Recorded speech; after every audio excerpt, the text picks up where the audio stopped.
بحبنا للدعوة لله رب العالمين تطيب. أسعد قلوبا بالهداية والتقى ونر طريقي كي أراه يطيب. طيب الحياة بسم الله الرحمن الرحيم. الحمد لله رب العالمين، والصلاة والسلام على أشرف الأنبياء والمرسلين نبينا محمد وعلى آله وصحبه أجمعين. Chers frères, chères sœurs, assalamu alaikum wa rahmatullahi wa barakatuh. Et bienvenue à tous et à toutes dans la continuité de ces cours. Et nous sommes toujours dans la parole du prophète alayhi salatu wassalam sur le sujet ad-dinun nasiha, c'est-à-dire que la religion c'est la sincérité, an-nasiha, et la première de ces sincérités citées c'est la sincérité envers Allah subhanahu wa ta'ala, qui est la base et la condition parmi les conditions d'acceptation des œuvres. Le fait que le croyant se doit d'apprendre la base de la croyance, c'est-à-dire le fait d'unifier Allah subhanahu wa ta'ala dans l'adoration, le fait d'unifier Allah subhanahu wa ta'ala dans la seigneurie et le fait d'unifier Allah subhanahu wa ta'ala dans ses noms et attributs. Et c'est pour cela que les créatures ont été créées, afin d'adorer Allah et de l'unifier dans les adorations. Et le fait de savoir que la reconnaissance que Allah est le Créateur n'est pas suffisant, car cela n'a pas fait entrer les polythéistes à l'époque du prophète alayhi salatu wassalam dans l'islam, malgré qu'ils avaient reconnaissance que c'est Allah le Créateur. Mais malgré cela, ils associaient à Allah dans l'adoration. Et c'est pour cela que le musulman se doit de craindre ce qui annule l'islam de la personne et qui contredit sa parole La ilaha illallah, par le fait de commettre du polythéisme majeur,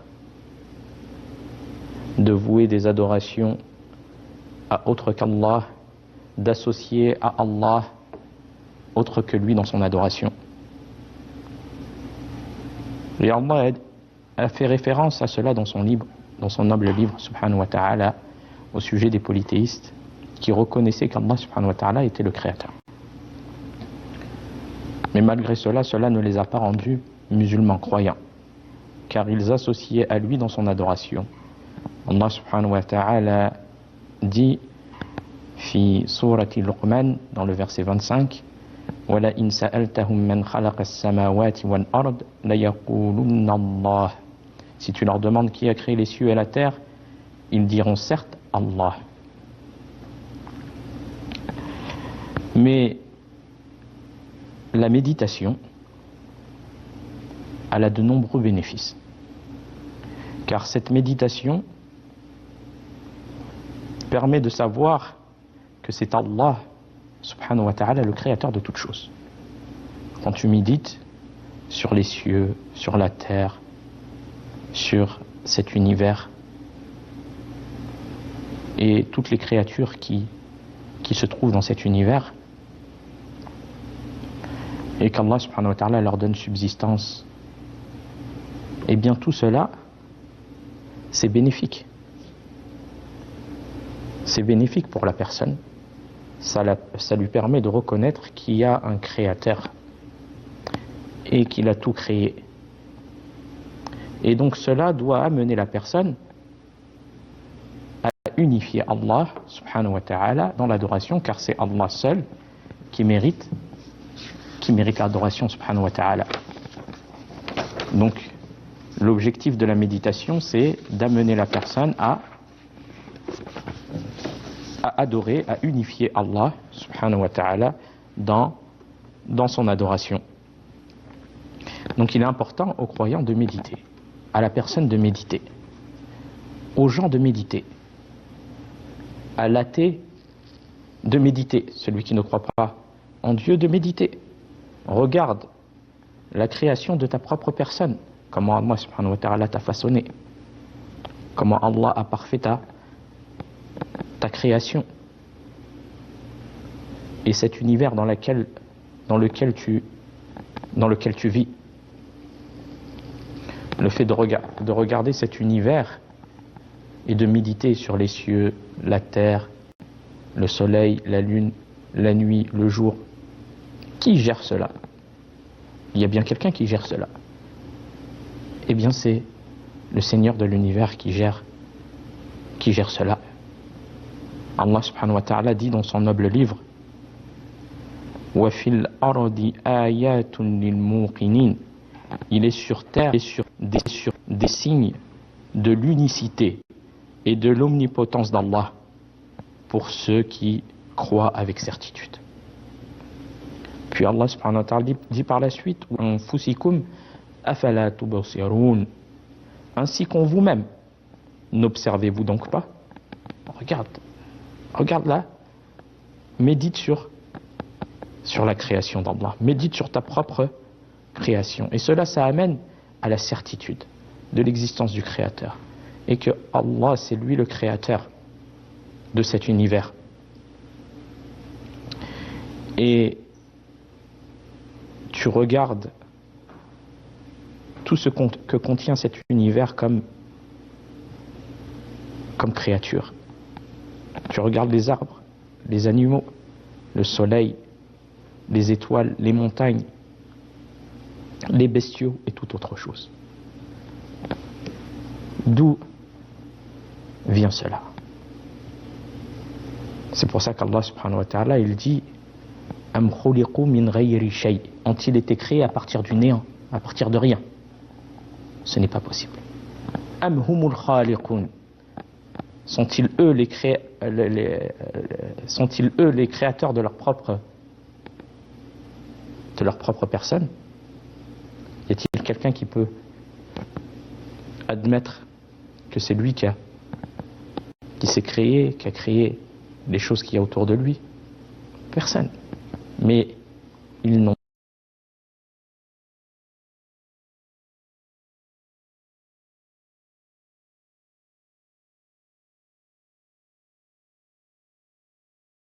aucune certitude. Donc, cela amène et à reconnaître qu'il y a un créateur unique. Shay'in wakil.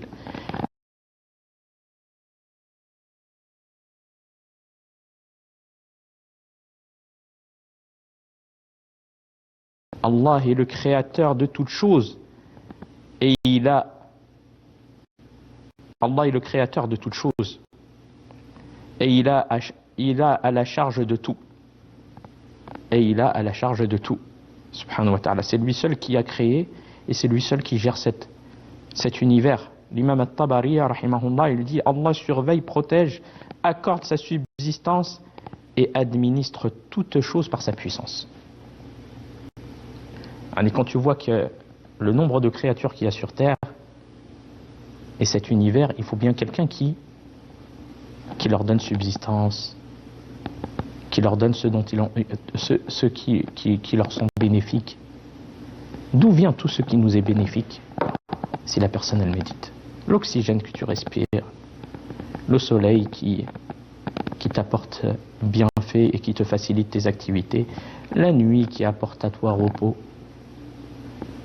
les multitudes de nourritures que la personne a trouvées sur Terre, et que chacun trouve sa subsistance et ce dont il a besoin. Il y a des signes pour les gens qui méditent. Et Donc, il faut bien que quelqu'un gère cet univers. Eh bien, Allah subhanahu wa ta'ala, c'est lui qui gère cet univers. Allah subhanahu wa ta'ala dit « Yuliju al-layla fi al-nahar, wa yuliju al-nahara fi al-layl, wa sakhara al-shamsa wal-qamar, kullun yajri li ajalin musamma, dhalikum Allahu rabbukum lahu al-mulk, والذين تدعون من دونه ما يملكون من قطمير. » Allah dit, il fait pénétrer la nuit dans le jour et le jour dans la nuit, et il a soumis le soleil et la lune, chacun poursuivant sa course vers un terme fixé. Tel est Allah, votre Seigneur, à qui appartient la royauté. Quant à ceux que vous invoquez en dehors de lui, ils ne possèdent même pas la pellicule d'un noyau de date. Quand on reconnaît cela, et on reconnaît ce qu'ont reconnu les polythéistes à l'époque du prophète alayhi salatu wassalam,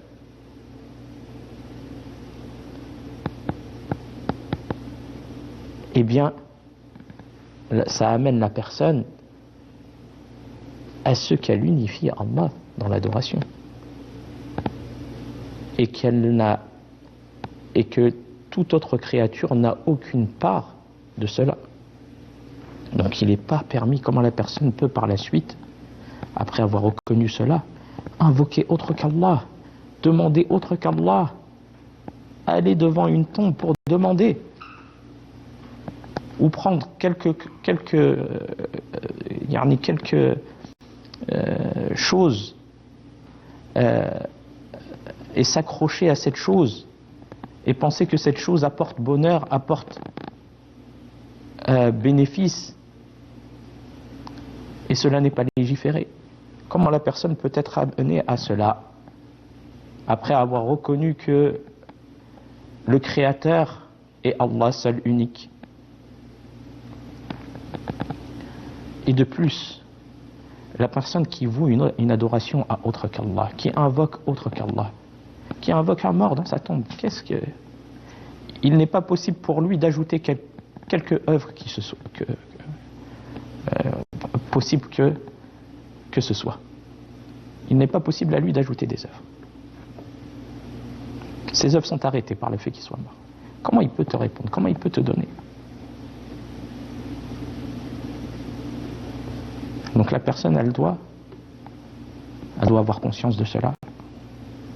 Allah subhanahu wa ta'ala, il dit in tad'uuhum la yasma'u du'aakum walau sami'u mastajabu lakum wa yawma al-qiyamati yakfuruna bishirkikum wa la yunabbi'uka mithlu khabir. Si vous les invoquez, ils n'entendent pas. Allah il dit subhanahu wa ta'ala fi surati Fatir dans le verset 14. Si vous les invoquez, ils n'entendent pas votre invocation.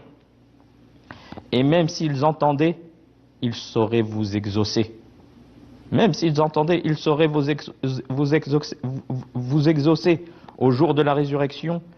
Ils renieront votre polythéisme. Nul ne peut mieux t'informer que celui qui connaît toutes choses. Donc, chers croyants, chères croyantes, apprends les bases de ta religion. Apprends le tawhid. Apprends qu'est-ce que ça veut dire la ilaha illallah. Et ce qui va à l'encontre de cela et qui contredit sa parole, la signification de cette parole, parmi le shirk majeur et mineur, Allah subhanahu wa ta'ala il dit fa'lam annahu la ilaha illallah wastaghfir li dhanbika wa lil mu'minina wal mu'minat wallahu ya'lamu mutaqallabakum wa mathwaakum. Allah subhanahu wa ta'ala il dit sache, regardez la première chose qu'il est demandé de connaître, sache qu'il n'y a de divinité digne d'adoration qu'Allah. La première chose par laquelle la personne elle doit commencer, c'est de corriger sa croyance, car c'est sur cela que tu vas construire le reste de tes adorations et que tu vas bénéficier des fruits de ces adorations et de tes efforts fournis dans tes adorations. Le fait d'avoir corrigé la base. Sache qu'il n'y a de divinité digne d'adoration qu'Allah. Ne voue rien à autre qu'Allah. Ni sacrifice, ni invocation, ni toute autre chose. Tout ce que tu fais comme adoration, elle doit être vouée à Allah seul unique. Il n'y a aucune créature qui a part de cela, qui a droit à cela. Yani, cela doit être voué à Allah seul unique. Si tu veux que tes actions soient acceptées. Allah subhanahu wa ta'ala, il dit, sache qu'il n'y a de divinité digne d'adoration qu'Allah, et implore le pardon pour tes péchés, ainsi que pour les croyants et les croyantes. Allah connaît vos activités de jour et celles de la nuit, et celles de nuit en votre lieu de repos. Donc, on voit par cela, chers frères, chères sœurs, l'importance de l'unicité d'Allah subhanahu wa ta'ala et de l'unifier. Et la personne, comme on a dit, elle doit unifier Allah subhanahu wa ta'ala dans sa seigneurie. C'est ce qu'on appelle Tawhid ar-Rububiyyah. Et cela, comme nous avons pu le citer, c'est le fait que tu unifies Allah dans sa création. C'est Allah le seul créateur. Et nous avons cité les versets sur cela qui prouvent que le seul créateur, l'unique créateur est Allah subhanahu wa ta'ala. Et ça a d'énormes bénéfices. Ça a d'énormes bénéfices. Le fait de reconnaître et de méditer. Donc, l'unicité d'Allah dans sa seigneurie consiste à unifier Allah dans sa création. C'est Allah le seul créateur. C'est Allah le seul administrateur de cet univers. C'est-à-dire qu'il est le pourvoyeur. C'est lui qui donne la subsistance. C'est lui qui donne la vie et la mort. Et à lui seul appartient la souveraineté des cieux et de la terre. Allah subhanahu wa ta'ala, il dit هل من خالق غير الله يرزقكم من السماء والأرض لا إله إلا هو فأنى تؤفكون. Allah subhanahu wa ta'ala, il dit, existe-t-il en dehors d'Allah un créateur qui du ciel et de la terre vous attribue votre subsistance? Point de divinité à part lui. Comment pouvez-vous vous détourner de cette vérité? On regarde la pluie qui descend par ordre d'Allah subhanahu wa ta'ala et qui est cause de miséricorde et de bien pour les créatures, pour les animaux et toute autre chose. Qui fait descendre cette pluie qui est pure, utile, bénéfique? La personne, elle doit méditer sur cela. Et on regarde le ciel, son immensité, et les gens qui voyagent à travers ce ciel ou à travers la mer. Regardez la création d'Allah, méditez sur cela. Et la création des êtres humains, comme nous avons pu le citer, est moins complexe que celle de l'univers. Ta propre création, elle est moins complexe que l'univers dans lequel tu vis. Mais très peu de gens méditent sur cela. Allah subhanahu wa ta'ala dit Allahu khaliqu kulli shay'in wa huwa ala kulli shay'in wakil. Allah est le créateur de toutes choses et de toutes choses il est garant. Puis Allah subhanahu wa ta'ala dit La khalqu as-samawati wal ardi akbaru min khalqi an-nas walakinna akthara an-nas la ya'lamun. Allah subhanahu wa ta'ala, il dit la création des cieux et de la terre est chose plus grande que la création des gens. La création des cieux et de la terre est chose plus grande que la création des gens, que ta propre création. Puis Allah subhanahu wa ta'ala dit, mais la plupart des gens ne savent pas. Les gens n'arrivent plus à méditer. Les préoccupations de la vie mondaine sont des causes que la personne n'arrive plus à regarder, méditer, prendre le temps de cela, sur ta personne, ta création, de ta propre personne, et après tu regardes cet univers, tu médites sur le ciel et la beauté du ciel, sur l'alternance entre le jour et la nuit et toute autre chose. Tout cela t'amène à reconnaître et être humble envers ton Créateur. Mais comme on a dit, ce tawhid, ce type, le tawhid al-rububiyya que nous avons cité, c'est-à-dire le fait d'unifier Allah dans sa seigneurie, ce n'est pas suffisant. Mais cela amène à la personne qui a reconnu cela, après méditation et croyance en cela, que cela implique le fait d'unifier Allah dans son adoration. Et ça, c'est le deuxième type d'unicité. C'est ce qu'on appelle Tawhid al-Uluhiyya, l'unicité dans son adoration. Et c'est ce type de Tawhid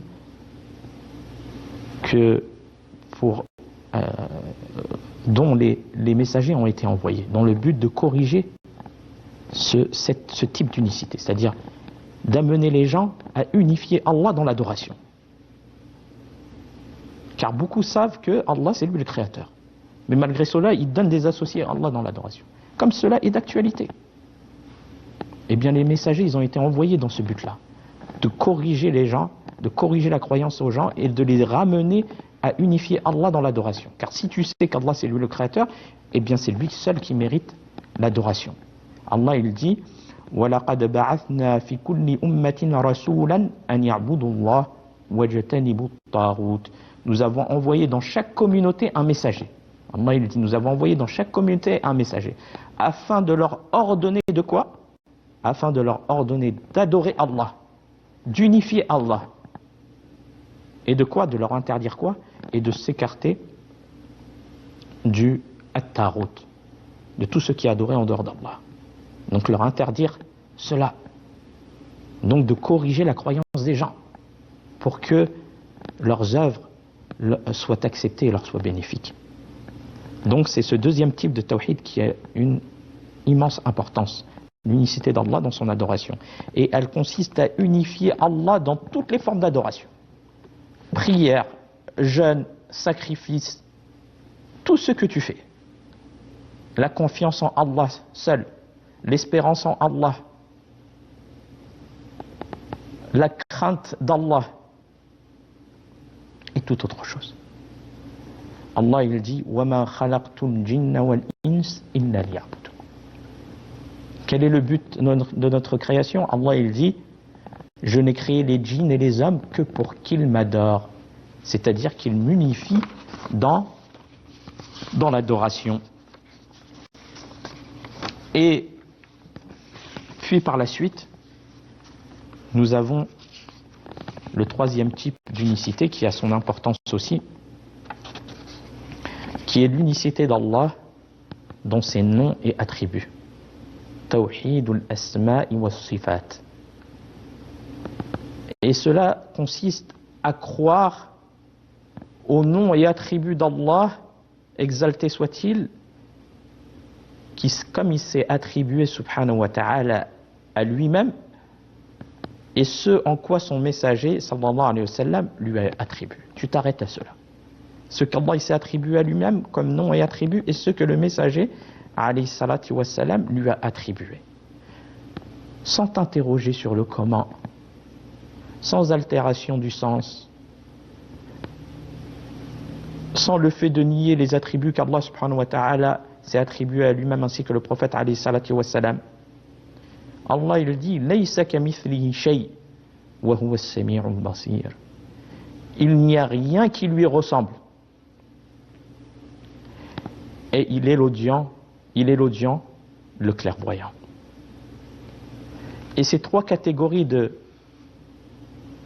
d'unicité, elles sont présentes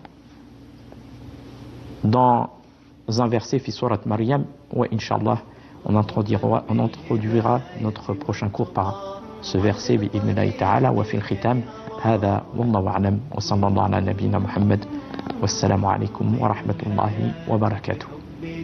للدعوة لله رب العالمين تطيب أسعد قلوبا بالهدى